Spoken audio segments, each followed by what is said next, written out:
Eski ve yeni.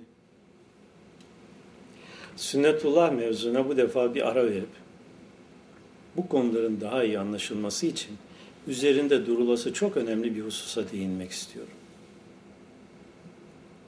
Adamın biri alışmış hayatı boyunca tarlasında traktör sürmeye. Yaşantısından hiç de mutsuz değilmiş. Hatta zaman zaman aşka gelip tarlasını sürerken akrobatik hareketler bile yaptırırmış traktörüne kendince. Derken bir gün çıka gelmiş elektromekanik uzmanı oğlu Almanya'dan yeni imalatları bir araçla. Adam görünce şaşa kalmış. Araç elektronik butonlarla kullanılıyor, karada suda gidiyor, uygun şartlarda yerden 1-2 metre bile havalanıp engebeleri aşabiliyor. Kolay demiş adam içinden. Ne olacak? O da bir araç işte. Traktör gibi yürüyen. Ben de kullanırım bunu. Ne olacak ki? Oğlu uyarmış.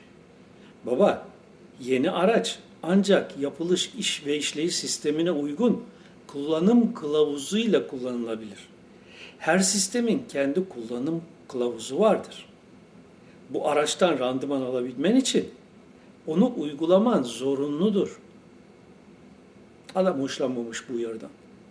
Ben demiş 50 yıldır traktör kullanırım. Nasıl araç kullanılacağını senden iyi bilirim. Vereceksen ver şu mereti de kullanayım bir bakalım. Gerisini yazmayayım. Neler olmuş siz tahmin edin. Çok uzun yıllardır sünnetullah denmiş olan evrensel yaşam sistem ve düzeninden söz edip duruyor. Her şeyin kendine göre bir sistem ve düzen içinde meydana geldiğini, bildiğimiz ya da bilemediğimiz bir sebep-sonuç ilişkisi içinde oluştuğunu anlatmaya çalışıyor.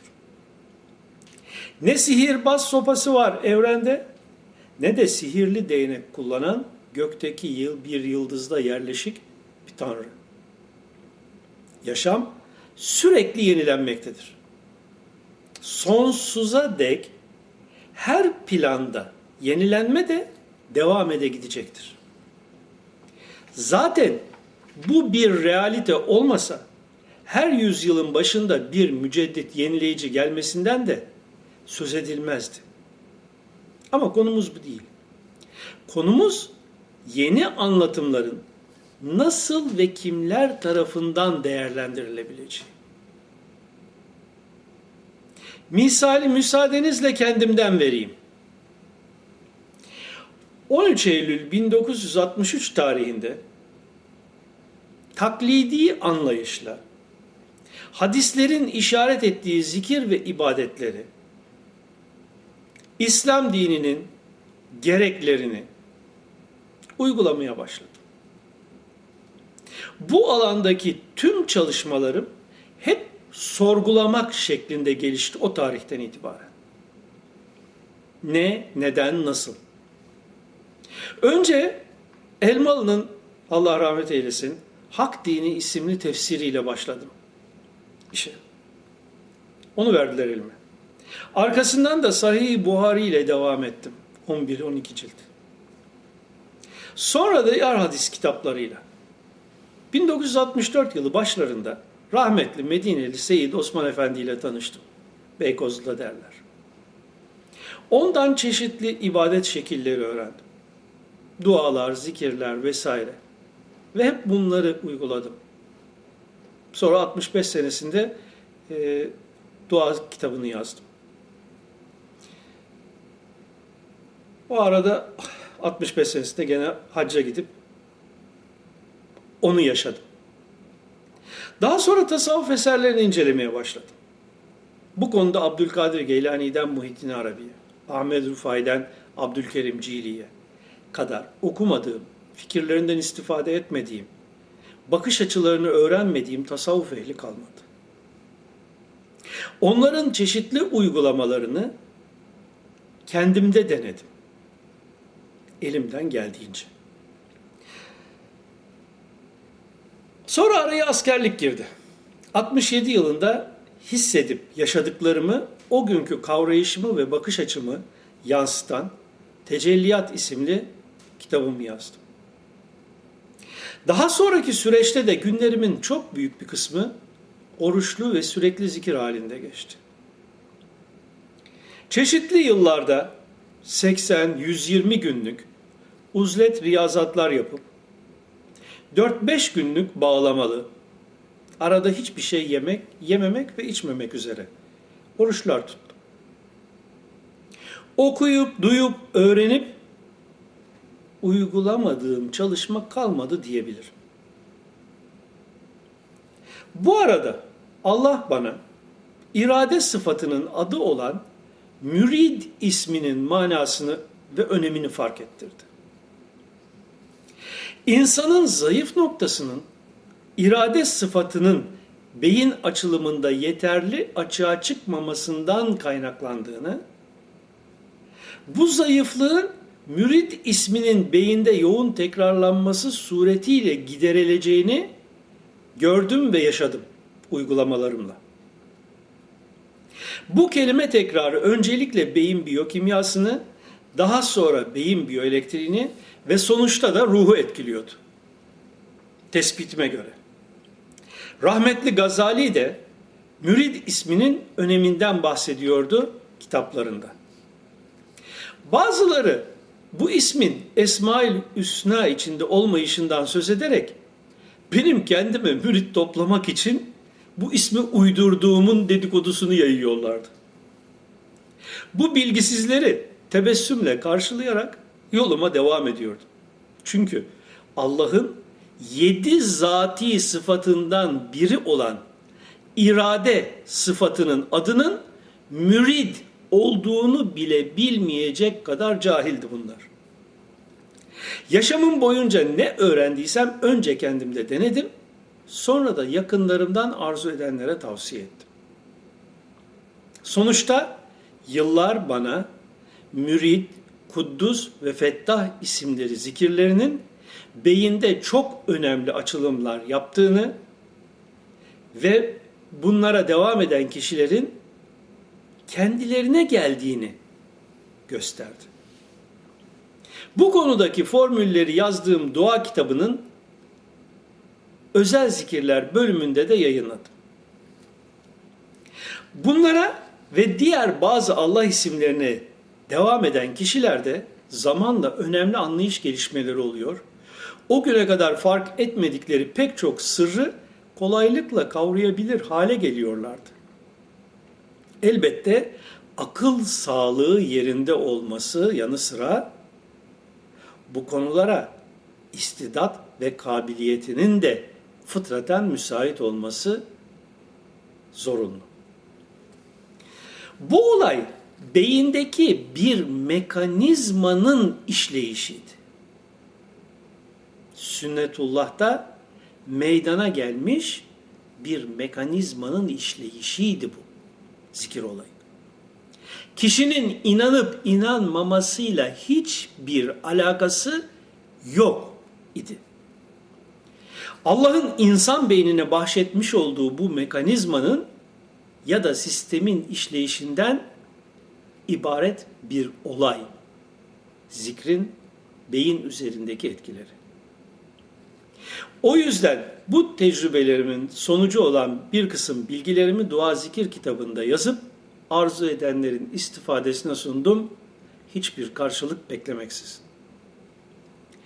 Yeni şeyler daima yeni uygulamalar eşliğinde açığa çıkar. Eski uygulamayla yeni şeyler üretilmez. Benim de yeni uygulamam yalnızca bahsettiğim bu isimlerin beyindeki tekrarı konusundaydı. Ve açığa çıkanlar da bu 3 ismin anlamları doğrultusundaydı. Ağırlıklı olarak. Onun dışında tavsiye ettiğim tesbih namazı hadis idi ve Resulullah Aleyhisselam'ın amcasına tavsiye ettiği bir namaz şekliydi. Oruçlar konusunda hadisler pek çoktur. Abdestsiz gezmemek konusunda hadisler pek çoktur. Namazın taklidi uygulanışından çıkartılıp hakkıyla tahkiki olarak eda edilmesi zorunluluğu hakkında ayetler bilgili insanlarca hep nakledilmiştir. Kendi uyguladığım ve yakınımda olan birkaç kişiye tavsiye ettiğim bağlamalı oruçlar ise zaten genele hitap etmez. İnsanlara farz olan Ramazan orucudur. Bunun dışında dolunay günleri veya pazartesi, perşembe oruçları tavsiye edilmiştir. Genele o kadar. 7, 11, 40 gün bağlamalı oruç tutanlardan İsmail Hakkı Bursevi eserlerinde bahsetmiştir. Ama bunlar çok özel kişilerdir ki benim onları taklit etmem uygun olmazdı zannediyorum. Haddini bilmek lazım. Farz olan ibadetlerin ne ve neden olduğunu da İslam'ın Temel Esasları isimli kitabımda yazdım. Bunların hikmetlerini öğrenmek isteyenler İslam'ın Temel Esasları kitabını okuyabilirler. Alarak veya internetten online olarak okuyabilirler. Burada sizlerle samimi bir sohbet yapıp yeni uygulamalar olmaksızın yeniye ulaşılamayacağını anlatmak istedim. Bilmiyorum başarabiliyor muyum? Her yeni açığa çıkanın arkasında kesinlikle yeni bir uygulama vardır. Asla eski ile yeniyi elde etmek mümkün değildir. Ayrıca düşünüyorum ki düzenli ve sistemli bir çalışma ve dahi ibadet süreci olmaksızın tasavvuf konuşmak, okumak, hobi olmaktan ileri gitmez, en fazla felsefe olarak kalır. Tasavvuf felsefesi okumak, tasavvuf felsefesi yazmak, tasavvuf ehli olmak değildir. Dünün tekrarı ile dünden öteye geçemezsiniz. Şah-ı Velayet Hazreti Ali çocuklarınızı yarına göre yetiştirin. Yaşadığınız güne göre değil demiştir. Biz kıyamete kadar yeniliğini ve orijinalliğini koruyup o çağın insanına hitap edecek özellikler ihtiva eden kutsal kitabı günümüzde dünün tekrarıyla dündekiler gibi anlayıp yorumluyorsak hala vay halimize. Bunları şunun için söylüyorum. Yaşım gelmiş 60'a. Resulullah Aleyhisselam'ın dünyayı terk ettiği yıllara 2 senem kalmış. Beyin ve akıl sağlığım yerinde, ne kadar daha hayatta kalırım bundan sonra bilmem. Ben ne bir şeyhim, ne mürşidim, ne de izlenesi bir önder, ne de başka bir ünvan veya etiketi olan birisi, ne de başkalarından paye bekleyen biriyim. Kendimden söz etmemin sebebi de bana göre çok değerli olan bu anlayış açıklıklarının hiçbir çalışma yapmadan sadece kitap okuyup dedikodusunu yaparak havadan durduk yere gelmeyeceğini fark ettirmek ve bu gerçeklerin tarafınızdan çok iyi anlaşılması. İşte bu yüzden bunları yazıyorum ve anlatıyorum. Ben sadece sıradan bir düşünürüm ve yalnızca düşüncelerimi yazarak arzu edenlerle paylaşırım. Bu fikirlerden yararlananlar bizi okumaya devam ederler. Fikirlerimizi veri tabanlarına uygun bulmayanlar da okumazlar, diledikleri gibi yaşamaya devam ederler. Biz kendi çapımızda Allah'ın kolaylaştırdığı bazı yeni uygulamalarla bir kısım yeni bakış açıları edindik. Diyoruz ki bu yüzden de her yeni açılım ve oluşumun altında mutlaka yeni bir yaklaşım ve uygulama vardır. Bu bugün de böyledir, yarın da böyle olacaktır. İstidat ve kabiliyetiniz olsa dahi klasik uygulama ile klasik verilerin ötesini elde edemezsiniz. Din adı verilmiş olan Allah sistem ve düzeninin bugüne kadar fark edilmemiş yeni yanlarını ve inceliklerini, sırlarını öğrenmek ve değerlendirmek için de mutlaka yeni yaklaşımları ve çalışmaları sistemli ve düzenli bir şekilde sonuç alana kadar yapmak zorunludur kanaatimce. Bahçede bir orayı bir burayı çabalayarak kuyu açamaz, suya ulaşamazsınız. Maymun iştahlı kişilerin 3-5 günlük çalışmayla bir yere varamayıp sonra da bu bahçede su yokmuş demesi yalnızca kendisini hüsrana uğratır. Şükründen acizim, Rabbim kolaylaştırdı, nimetine erdirdi, kulluğumu, hiçliğimi fark ettirdi. Gayrı bundan sonra takdir etmiş olduğu sürece de köyümden alıp yeni bir boyutta kulluğuma devam ettirecek. Biz bu ilden gider olduk, kalanlara selam olsun deriz Yunus gibi.